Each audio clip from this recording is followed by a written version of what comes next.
Vous allez maintenant apprendre ce qu'est la variance d'une variable aléatoire et comment la calculer. X est une variable aléatoire définie sur l'ensemble fini des issues d'une expérience aléatoire. Sa loi de probabilité est donnée dans le tableau ici. La variance de la variable aléatoire grand X, que l'on note donc V de X, se calcule de la manière suivante. Donc voici le tableau qui donne la loi de probabilité de grand X. Donc grand X prend les valeurs xi, x1, x2, xn, avec les probabilités. Donc P de x égale x1, P de x égale x2 et P de x égale xn. On sait déjà calculer ce que l'on a appelé l'espérance de x, E de x, que l'on calculait de cette manière-là, x1 fois P de x égale x1, plus x2 fois P de x égale x2, plus xn fois P de x égale xn. Maintenant, on va définir la variance. Pour calculer la variance de x, il faut déjà connaître l'espérance de x, ce que l'on a fait ici. Ensuite, on va rajouter deux lignes à ce tableau. Une première ligne où on va noter xi moins e de x, c'est-à-dire que l'on va retrancher l'espérance de x qui a été calculée ici. On va retrancher l'espérance de x aux valeurs prises par grand X. Donc x1 moins espérance de x, x2 moins espérance de x. Espérance de x est un réel. Donc x1 moins e de x, x2 moins e de x, xn moins e de x. On va élever ensuite ces valeurs au carré. Donc on va obtenir les xi moins e de x au carré. Donc ici, x1 moins e de x au carré, x2 moins e de x au carré, xn moins e de x au carré. Et maintenant, on va faire exactement ce que l'on avait fait ici avec xi et P de x égale xi, sauf qu'on va le faire avec x1 moins e de x au carré et P de x égale x1. Donc on va écrire que la variance de x, c'est x1 moins e de x au carré fois probabilité de x égale x1, plus x2 moins e de x au carré fois probabilité de x égale x2, plus xn moins e de x au carré fois P de x égale xn. Et cette somme s'appelle la variance de la variable aléatoire grand X. V de x est positif ou nul parce que tous les termes donc, qui composent cette somme, x1 moins e de x au carré, P de x égale x1, x2 moins e de x au carré, P de x égale x2, tous ces termes sont positifs ou nuls. Pourquoi?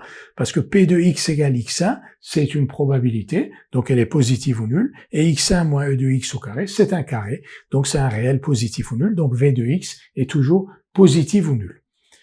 Une dernière chose, on appelle écart type de x, sigma de x, la racine carrée de variance de x. Donc sigma de x, c'est l'écart type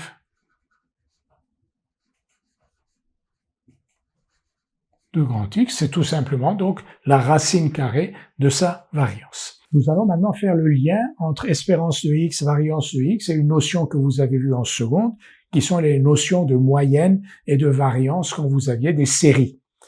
Alors on va tout de suite donner un exemple. Supposons que grand X, on va appeler grand X la température relevée un jour donné à un endroit donné. Donc, on peut relever la température tous les jours d'une année. Donc, on va avoir une variable aléatoire que l'on va appeler X. Si on considère deux points, deux endroits différents, donc on va avoir une variable aléatoire X1 qui est la température, par exemple, maximale relevée dans cet endroit-là chaque jour. Et on va faire ça sur une année. Donc, on va avoir une variable aléatoire qui va prendre donc 360 valeurs et les probabilités vont être de 1 sur 360 parce que 365 si c'est sur une année que ça se passe. L'espérance de x, ça va être tout simplement la moyenne des températures relevées. Et donc, si on fait ça dans deux villes, on peut avoir deux villes où la moyenne des températures est la même.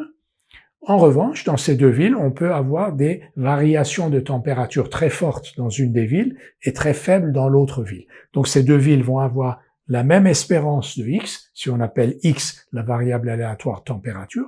En revanche, elles vont avoir des variances très différentes. Là où la température est à peu près stable autour de la moyenne, la variance va être très faible. En effet, on va avoir x1 moins e de x qui va être proche de 0, x2 moins e de x, c'est-à-dire la température du jour 2 comparée à la moyenne de l'année, elle va être très faible. La température du jour n comparée à la moyenne de l'année va être très faible, donc la variance va être faible. alors que dans la deuxième ville qui a la même température moyenne que la ville 1, mais qui connaît des variations de température extrêmes, on peut avoir un jour x1 et e de x qui sont très très différents, x2 et e de x qui sont très différents, xn et e de x qui sont très différents. Et comme ces différences sont élevées au carré dans le cadre du calcul de la variance, on va se retrouver avec une variance très forte. Donc, l'espérance, c'est une notion de moyenne, la variance, c'est une notion de variabilité autour de la moyenne.